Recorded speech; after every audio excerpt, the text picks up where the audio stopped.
We're halfway through 2025, and the 11th anniversary is proving to be one of, if not the best time to start playing Summoner's War.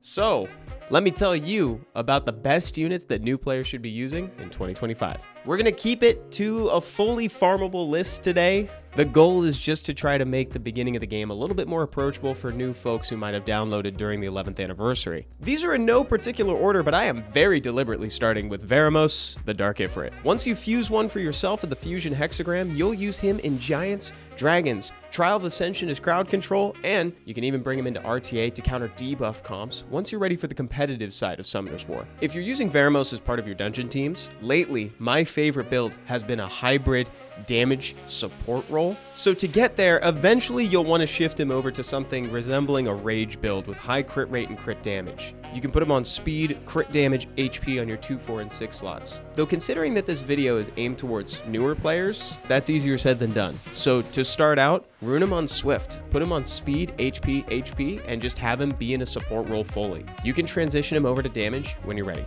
Next, it's Lin and or Shamann. Why not both, dude? We've talked about Lin and Shamann a lot on the channel recently, and that's very much intentional because now they can both be found in secret dungeons. They both offer very much the same thing, which is max HP damage scaling on pretty much every single skill. So they'll be your big damage at the end of your dungeon teams. I will say that if I had to choose just one, I would probably push you in the direction of Shamann because I use him in pretty much every single dungeon. He's even been repurposed as part of many speed teams right now. But I understand that that also requires secondary awakening to reach his full potential. Meanwhile, Lin is that good out of the box. In the early game, you'll probably want to rune both of them on Fatal, though admittedly crit damage is the thing to worry about the most, less so than attack. So it's more stats over sets for them in the early game until you can get them on a good rage set. Them being element neutral is a blessing and a curse though. You'll want to aim for as close to 100% crit rate as humanly possible because that element neutrality is not going to net you an element advantage bonus to crit rate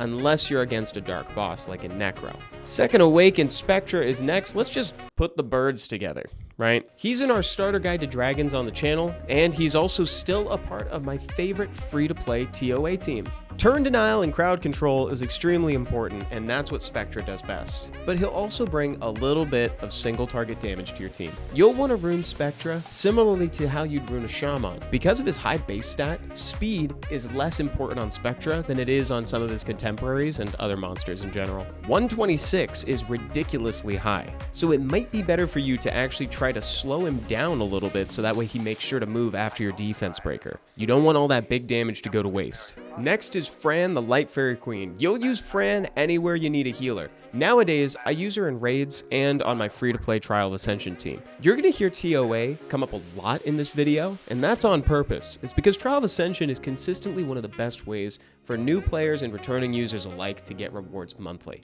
There is really good stuff in there, like Legendary Scrolls, Devilmon, Scrolls, Crystals, etc. So you want to make sure that you can clear it. And Fran is here to help you do that. You can get Fran in the Summoner's Way questline. She is just straight up handed to you on a silver platter now. In the beginning, Fran can be built on Swift. Aim to get her as close to 100 speed as humanly possible, and she really wants more HP. All of her healing scales with attack, but that doesn't necessarily mean you need to put her on attack yet. She buffs attack, and that also contributes to the potency of her healing. So at least for now, just focus on keeping her alive. Make her tanky. You want her to stick around so that way she can keep healing your team. So Swift is great early, but eventually you'll probably find that you'll prefer Fran on Violent. That additional turn can go a long way when you have such great skills with low cooldowns. Alternatively to Fran, or perhaps in addition to, you can fuse yourself a Riley. You can use the Wind Totemist anywhere you'd bring Fran, but she's also even better in RTA and a Lunia inside the Dimension Hole. She's really unique because members of the Totemist family have access to a fourth skill that offers a bundle of everything else they provide in their other 3 skills.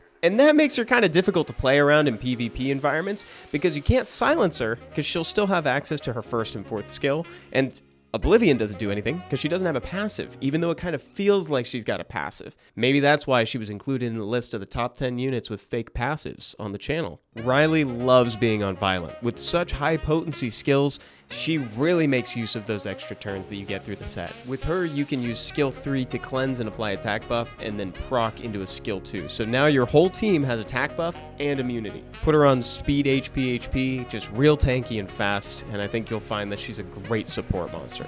Once you fuse Verdehile, the Fire Vampire, you're going to want to use him everywhere you can. Most prominently, dragons. He is essential for that dungeon. Outside of speed teams, he'll be a permanent facet of your comp. You can use him in artifact dungeons, Wind Rift Beast, Trial of Ascension, and even RTA later down the line. I use him and Riley in the Slime Boss too, actually. Verd's build is going to differ significantly based on where you're using him, though one thing is going to remain consistent amidst all of that, and it's 100% crit rate. Verd's passive only triggers if he crits, so you want him to crit every single time. No ifs, ands, or buts. I don't want to hear them. 100%. If it's not 100, it's 0. I'm telling you now, Verd takes so many turns in dungeons that, like, if you're ruined at like 95%, he will find that 5%, and it will ruin your run. For PvE, you can start Verd on whatever gets him to 100% crit rate. I don't care if it's triple blade, whatever it takes. Though eventually a more coherent build will start to evolve.